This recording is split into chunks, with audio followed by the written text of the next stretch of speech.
Hello students, आज के इस वीडियो में हम डिस्कस कर रहे हैं एक क्वेश्चन जो कि है ट्रिग्नोमेट्री का। ठीक है, और ये क्वेश्चन है आपका एनसीईआरटी एग्जाम्पलर का। किसका है? एनसीईआरटी एग्जाम्पलर का, क्लास 11th का क्वेश्चन है ये। यहाँ आपको दे रखा है if A is equal to cos square theta plus sine to the power 4 theta for all values of theta.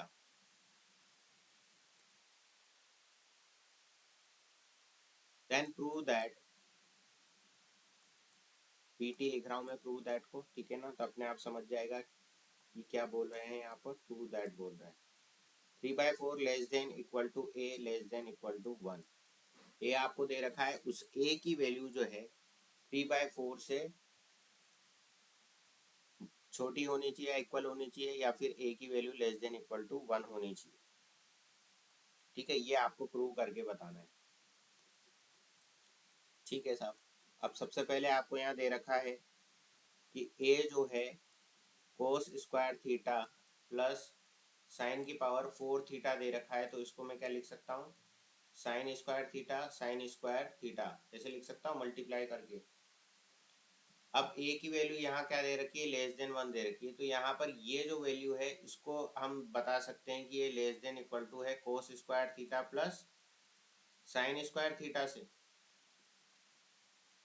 ठीक है, हम ये जानते हैं कि A is equal to cos square theta plus sine to the power 4 theta, वो equal होता है आपका cos square theta plus sine square theta into sine square theta. Correct, जो कि लेस देन इक्वल टू है cos square theta plus sine square theta थे। तो यहाँ से ये तो पता चल गया कि ए की वैल्यू जो है, ये वाली वैल्यू ए की है, और ये वैल्यू क्या होती है आपकी 1 है। तो ए लेस देन इक्वल टू 1, ये तो आपको पता चल गया यहाँ से। अब आप जानते हो यहाँ पर ए जो है क्या दे रखा है? Cos square theta plus sign की पावर 4 थीटा दे रखा है, तो इसको हम कैसे लिख सकते हैं? 1 minus sign square theta plus sign की पावर 4 थीटा लिख सकते हैं। भाई कॉस स्क्वायर थीटा को हमने 1 माइनस साइन स्क्वायर थीटा लिख लिया साहब। ठीक है, अब यहाँ से आप कंप्लीट स्क्वायर बनाने की कोशिश करो। भाई ये क्या है? साइन की power 4 theta minus sign square theta plus 1 है। अगर साइन स्क्वायर थीटा को अगर आप टी मान लो तो ये क्या इक्वेशन बन जाएगी? T square minus T plus 1 बन जाएगी। ठीक है, अब कंप्लीट स्क्वायर बनाओगे अगर आप, तो क्या लिखोगे? टी माइनस हाफ का स्क्वायर। ठीक है, कैसे बनाते हैं? एक तो सबसे पहले हमको देखना है कि टी स्क्वायर का कोफिशिएंट 1 होना चाहिए, और टी का जो कोफिशिएंट है जैसे -1 है उसको आप 2 से डिवाइड कर दोगे। ठीक है, तो यहाँ क्या हो जाएगा? टी माइनस 1/2 का होल स्क्वायर आ जाएगा। क्लियर? अब आपको ये देखना है यहाँ पर कि इसमें एक्स्ट्रा क्या आ गया। जब इसको मैं ओपन करूंगा तो टी स्क्वायर माइनस टी बनेगा प्लस 1/4 यहाँ बनेगा। ठीक है, तो इन दोनों, ये दोनों टर्म तो आएगी, इसमें 1/4 एक्स्ट्रा आ गया, तो ये +1 तो एज इट इज लिखूंगा और 1/4 में यहाँ से सब्सट्रैक्ट कर दूंगा, क्योंकि 1/4 जो है एक्स्ट्रा आ गया इसके अंदर, तो वो आपको बैलेंस करने के लिए 1/4 माइनस करना पड़ेगा। तो यहाँ से आपको क्या मिला? टी माइनस 1/2 का स्क्वायर प्लस 3/4 आपको यहाँ पर मिल गया, और टी की वैल्यू आप यहाँ पर पुट कर दोगे साइन स्क्वायर थीटा। ठीक है ना, तो आपको ये वैल्यू मिल गई। अब इससे आपको क्या पता लग रहा है कि ये वैल्यू 3/4 से तो बड़ी है। अगर ये वैल्यू 0 हो जाएगी तो 3/4 हो जाएगी, अदरवाइज ये 3/4 में कुछ ऐड ही हो रहा है, तो 3/4 से बड़ी वैल्यू होगी। तो आप कह सकते हो कि 3/4 से तो ए बड़ा है और छोटा है किससे? 1 से। ठीक है, 1 से छोटा वाली चीज़ हम यहाँ पे बता ही चुके कि भाई ये वाली टर्म जो है आपकी वो लेस देन इक्वल टू है, this term is less than equal to this term, right. तो यहाँ से तो आपको पता चल गया, क्योंकि ये ए की वैल्यू है तो ए लेस देन इक्वल टू 1 है। देयरफॉर आपने यहाँ पर जो है इसको कन्वर्ट किया, कंप्लीट स्क्वायर बनाया। कंप्लीट स्क्वायर बनाने के बाद आपने यहाँ पर चेक किया कि जो है ये एक्स्ट्रा टर्म यहाँ पर आ रही है, तो 3/4 में कुछ ना कुछ ऐड हो रहा है, यानी कि इससे बड़ा ही वैल्यू होगा। अगर ये वैल्यू 0 हुआ तो 3/4 के इक्वल होगा, या तो या फिर अगर वैल्यू 0 से बड़ी हुई तो 3/4 से ज़्यादा होगी। तो हमने ये प्रूव कर दिया कि ये वैल्यू जो है ए की 3/4 से less than equal to A less than equal to 1 होगी। ठीक है, हैंस प्रूव। वीडियो पसंद आए हो तो वीडियो लाइक करें, अपने दोस्तों के साथ शेयर करें, और चैनल पर नए हैं तो चैनल को सब्सक्राइब करना ना भूलें। एक क्वेश्चन बच्चों हम और ट्राई करते हैं, जो कि अच्छा क्वेश्चन है, एनसीईआरटी एग्जाम्पलर का क्वेश्चन है। अगर आप एनसीईआरटी एग्जाम्पलर का क्वेश्चंस प्रैक्टिस करना चाहते हैं तो आप हमारे चैनल को ज़रूर सब्सक्राइब करें। हम आगे की सीरीज़ में हम जो है एनसीईआरटी एग्जाम्पलर क्लास 11-12 के क्वेश्चन जो है डिस्कस करेंगे। जो इम्पोर्टेंट क्वेश्चन है वही हम डिस्कस करेंगे, सारे क्वेश्चन हम डिस्कस नहीं करेंगे। जो इम्पोर्टेंट क्वेश्चन है वो JEE main and board examination के पॉइंट ऑफ व्यू से जो क्वेश्चन इम्पोर्टेंट है वो अच्छे सवाल हम डिस्कस करेंगे। ठीक है, तो चैनल पर बने रहें, अपने दोस्तों के साथ शेयर करें, और इस क्वेश्चन का आंसर आप कमेंट में भी लिख सकते हैं। वीडियो पोस्ट करके इसको आप सॉल्व करें और कमेंट में इसका आंसर हमको बताएं। ठीक है, और फिर इसका वीडियो सॉल्यूशन भी हम आपको दे रहे हैं, तो आप यहाँ पर देख सकते हैं। ठीक है बच्चों, अब आपको पता है यहाँ क्या क्या दे रखा है। Find the value of tan 9 degree minus tan 27 degree minus tan 63 degree plus tan 81 degree.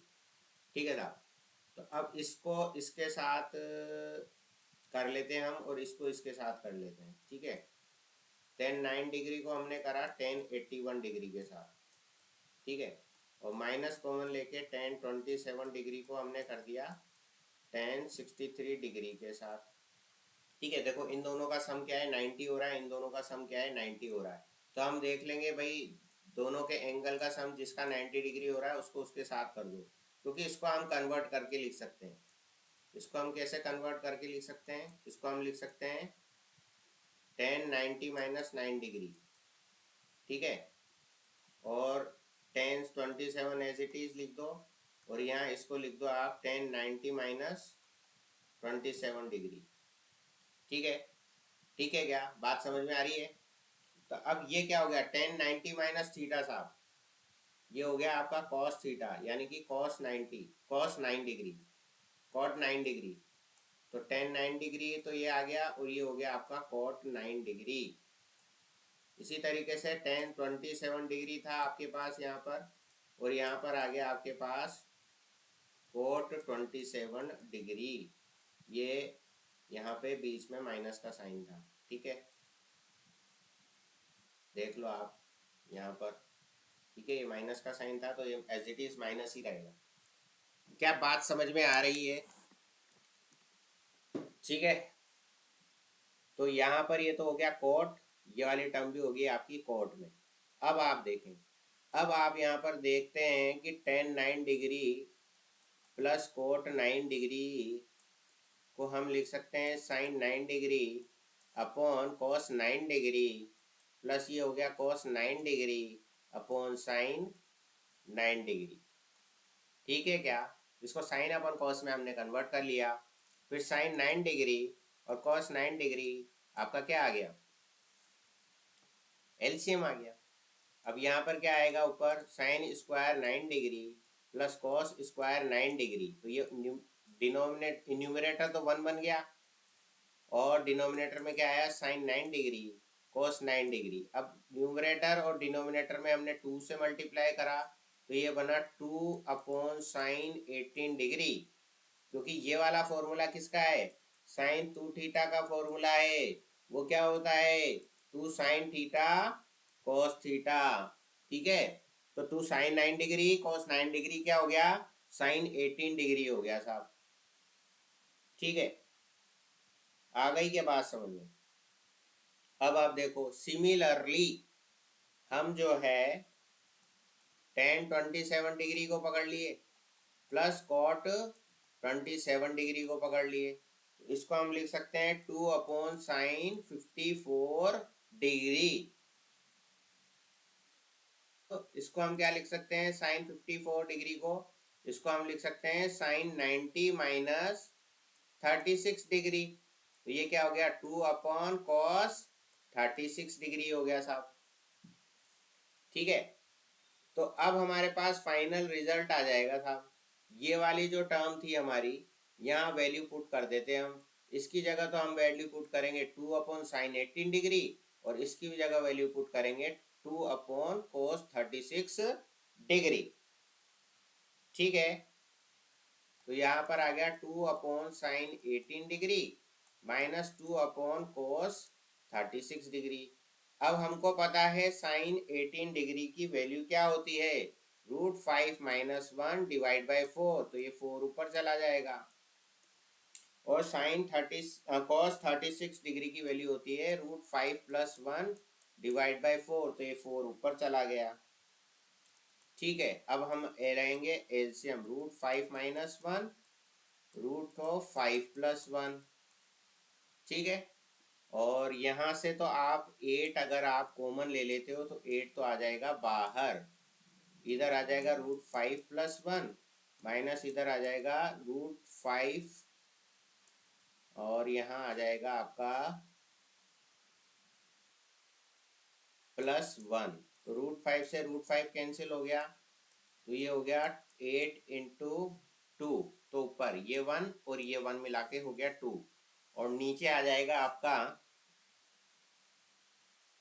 5 - 1, है ना, यानी कि ये बना आपका 4। ठीक है, 8 × 2 डिवाइड बाई 4, तो 4 से 8 कटा 2 टाइम्स, तो 2 × 2 ये आ गया आपके पास 4। तो फाइनल आंसर इसका क्या आएगा बच्चों, 4 इसका फाइनल आंसर आएगा। ठीक है बच्चों, नाउ नेक्स्ट क्वेश्चन हम डिस्कस करेंगे। अब नेक्स्ट क्वेश्चन,